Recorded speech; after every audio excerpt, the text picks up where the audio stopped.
Bonsoir à tous, ravi de vous retrouver comme chaque soir en direct sur KTV. Nous sommes le mardi 1er février et à la une de cette édition, le président du conseil départemental s'est fait vacciner ce matin à la MJC de Mgombani.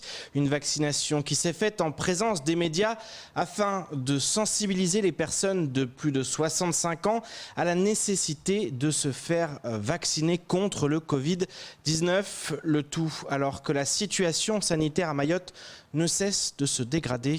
Ivan Rakotovao.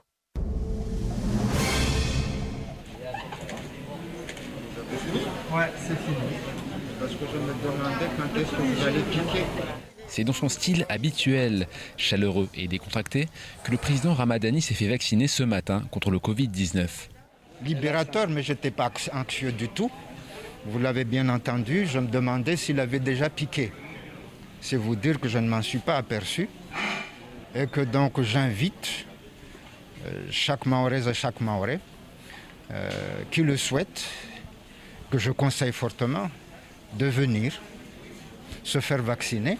Appeler ses concitoyens à se faire vacciner en montrant lui-même l'exemple, c'est le but de ce jour pour le président du conseil départemental, d'autant que l'épidémie s'aggrave à Mayotte et qu'une partie de la population se désintéresse de la vaccination. C'est une attitude, une posture qu'au moment où nous parlons est dépassée. Puisque comme vous le voyez, le virus circule à une vitesse grand V. Il faut pouvoir à un moment donné casser ce rythme, casser cette propagation. C'est le moment ou jamais où les Mahoraises et les Mahorais doivent venir massivement se faire vacciner pour protéger leur entourage, se protéger eux-mêmes et contribuer au retour à la sérénité de ce pays. En même temps que le président Ramadani, plusieurs dizaines de personnes se sont rendues à la MJC de Mgombani pour se faire vacciner. Des professionnels de plus de 50 ans travaillant dans la santé ou l'éducation nationale, d'autres en contact avec des publics fragiles et des personnes âgées de plus de 65 ans, comme Brahim Madi. Non, moi j'ai pas eu peur. Et même j'ai conseillé à mon copain là qui est à côté de venir se faire vacciner ici. Sûrement, il y a déjà, le premier vaccin c'était Martial Henry, le docteur, tout le monde le connaît. Et aujourd'hui c'est le président qui est là. Moi je crois que les gens vont se précipiter pour se faire vacciner.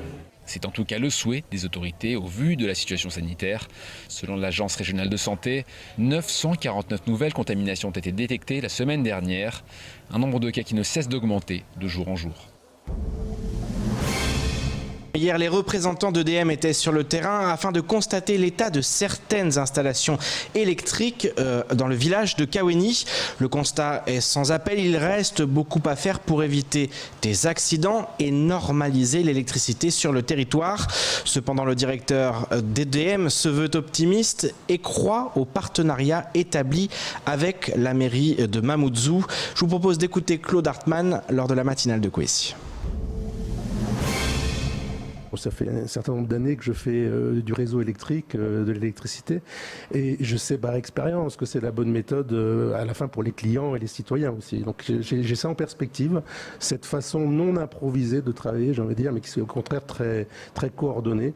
Et je connais les effets, c'est-à-dire une forme de sérénité, de qualité du service à la fin, et finalement de bonheur pour tout le monde, de sérénité pour tout le monde. Donc moi, c'était un moment de plaisir qui concrétisait une action que j'ai lancé il y a quelques mois déjà, de se rapprocher des collectivités, et avec Mamoudzou ça marche. Mais c'est un immense projet que celui-là, c'est un sacré défi. Hein. Écoutez, de toute façon, l'un dans l'autre, moi j'investis tous les ans une dizaine de millions d'euros, plutôt que les investir soit sur plan de mon côté, soit à la ramasse, je vais dire, excusez-moi du terme, derrière les projets des communes, mieux vaut encore prévoir les choses ensemble et dépenser l'argent le mieux possible. Je crois que de toute façon les travaux n'en seront que facilités au bout du bout. Et cette normalisation des installations électriques entre dans le cadre des grands travaux à venir pour redessiner le visage du chef-lieu. Parmi eux, le dispositif Action Cœur de Ville pour lequel les communes de Dembéni et de Mamoudzou ont été choisies. Objectif, faire de ces deux communes des villes dynamiques et à la hauteur en matière de niveau de vie et de cadre de vie. Écoutons Eliassir Manroufou au micro de Léonard Rodier. C'est un dispositif national qui est mis en place sur 222 villes en France et on a la chance en tout cas au sein de notre structure l'Académa d'avoir 2 lauréats, donc Mamoudzou et Dembéni. L'Académa porte ce projet pour les deux villes et surtout pour celui du cœur de ville de Mamoudzou. Et on a eu cet appel à projet il y a 2 ans, en 2019, et là on passe sur la phase de concrétisation. Il faut savoir que depuis 2019, il y a eu à peu près 200 000 € qui ont été financés en termes d'études en grande partie par l'AFD, l'Agence française de développement et la Banque des territoires, surtout la Banque des territoires. Et aujourd'hui, en question, la question c'était de passer de cette phase d'études à une phase de projet. Passer à l'action concrètement. Donc on devait signer cette opération de revitalisation du centre-ville il y a 2-3 mois en fin novembre parce qu'on avait fait une mission en métropole en septembre qui était censée officialiser cette démarche, mais ça a pris du retard avec la situation sanitaire actuelle. Et là on était dans l'obligation en tout cas d'accélérer pour pouvoir être en capacité, dans les semaines qui arrivent, de démarrer les travaux sur des chantiers qui seront visibles de manière très concrète et très rapide dans les quelques jours qui viennent. Et place maintenant au reste de l'actualité locale avec notamment la vigilance face à une recrudescence de la dengue ou encore le président du conseil départemental qui répond au président de la 3CO concernant le hub de Kahani. Au montage, Leslie Vimenet. L'ARS Mayotte met de nouveau en garde contre la dengue, maladie qui pourrait revenir sur l'île en cette saison des pluies. L'Agence régionale de santé donne plusieurs conseils pour éviter d'attirer les moustiques, qui sont les espèces véhiculant la dengue. Comme par exemple de couvrir les récipients d'eau, vider les eaux stagnantes, utiliser des moustiquaires ou encore mettre ces déchets dans des poubelles fermées. L'année dernière, l'épidémie de dengue avait été particulièrement violente et était venue se superposer à l'épidémie de Covid-19. 4342 cas avaient été recensés, dont 4156 sur les seuls mois de janvier à mai. Il faut donc tout faire pour éviter une recrudescence des cas de dengue. En effet, au regard de la situation sanitaire, les services de CHM pourront difficilement faire face à 2 épidémies. Depuis le 1er janvier 2021, les mammifères marins de Mayotte, tels que les dauphins, ne peuvent pas être approchés à moins de 200 mètres. La législation française interdit la destruction, la mutilation, la capture ou l'enlèvement intentionnel incluant les prélèvements biologiques, la perturbation intentionnelle incluant l'approche des animaux à une distance de moins de 100 mètres dans les aires marines protégées. En clair, il n'est plus possible d'approcher des mammifères marins de trop près en France et donc dans le lagon et les eaux de Mayotte. Les dauphins sont notamment au cœur de cette mesure très prisée par les touristes qui adorent nager avec. Mais ils ne sont pas les seuls animaux concernés, puisque pas moins de 25 espèces de mammifères marins peuvent être observées dans l'exceptionnel parc naturel marin de Mayotte. Un moyen de plus pour protéger la biodiversité extraordinaire vivant dans les eaux du département.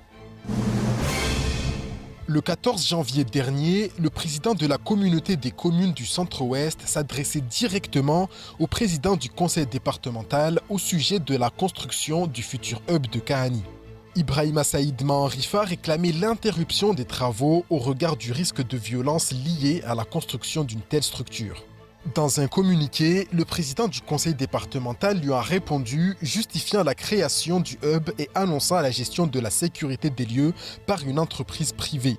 Sobahaddine Ibrahim Ramadani juge les préoccupations légitimes, mais assure que ce hub est nécessaire et sera le premier en termes d'effectifs parmi les 4 autres hubs avec 1249 élèves desservis.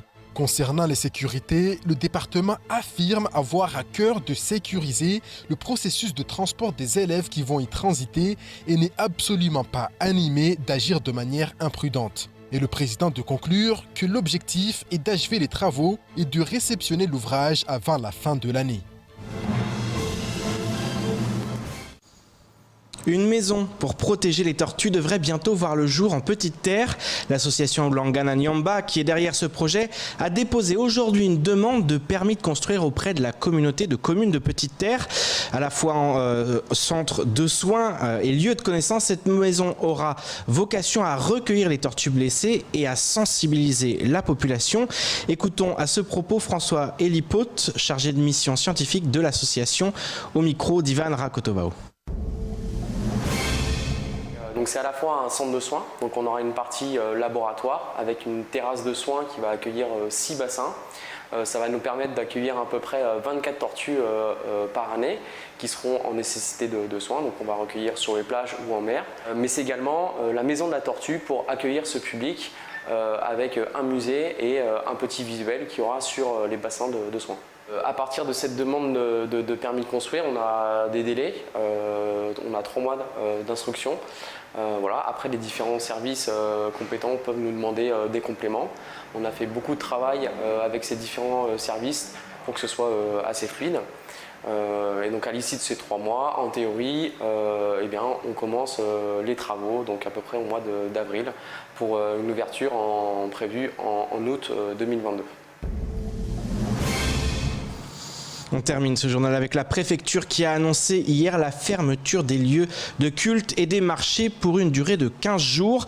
Approuvée par le Conseil cadial, cette décision doit permettre de stopper la progression du coronavirus sur le département.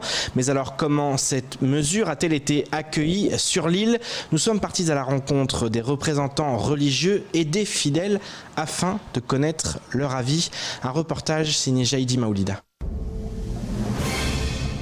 À partir d'aujourd'hui et pour une durée de 15 jours, les lieux de culte et les marchés devront rester porte close, a annoncé la préfecture. Si la décision a été prise d'une concertation commune entre la préfecture et le conseil cadial, du côté de l'église Notre-Dame de Fatima, cette décision sera bien respectée. Il n'y aura pas de messe, pas de catéchisme pendant 15 jours. Les paroissiens resteront chez eux à la maison, ils vont prier à la maison. Nous allons respecter, comme nous l'avons respecté lors du premier confinement, et nous allons garder le même état d'esprit. Et nous allons nous mettre toujours à prier pour que Dieu relève l'humanité de la Covid-19. Du côté de la population, si on ne se réjouit pas forcément de cette décision, on comprend néanmoins au vu de la situation actuelle. Mkiri ubalwanga tsinzuzuri maana wade na wade watume ya Mwenyezi Mungu katika kwamba sherehe kaisuruhusu rabwe mikiri watu wangu lidzana basi narudunge yo kamba nede sharia ya rongoa. Je veux essayer de m'organiser ou rester à la maison pour faire la prière, mais si je fais à la maison, c'est pas la même chose que je fais à la mosquée. Il y aura beaucoup de choses qu'on fait à la mosquée alors qu'on ne fait pas à la maison, quoi.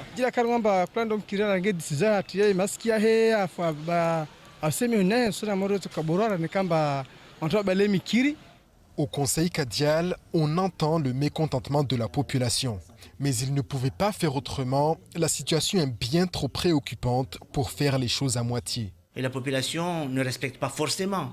Et donc les mesures préconisées par les médecins et tout ça, vu la progression de cette épidémie qui fait beaucoup de ravages au niveau de la population à Mayotte et dans la région, et il faut que les pouvoirs publics utilisent tous les moyens à leur disposition pour endiguer cette épidémie. Younoussa Aben rappelle que cette mesure ne dure qu'une quinzaine de jours et encourage les fidèles à prier à la maison. La réouverture des lieux de culte est prévue pour le 15 février. Et c'est ainsi que s'achève cette édition. Merci de nous rester fidèles sur KTV. Je vous donne rendez-vous demain dès 19h pour tout connaître de l'actualité locale. Excellente soirée sur Kwezi.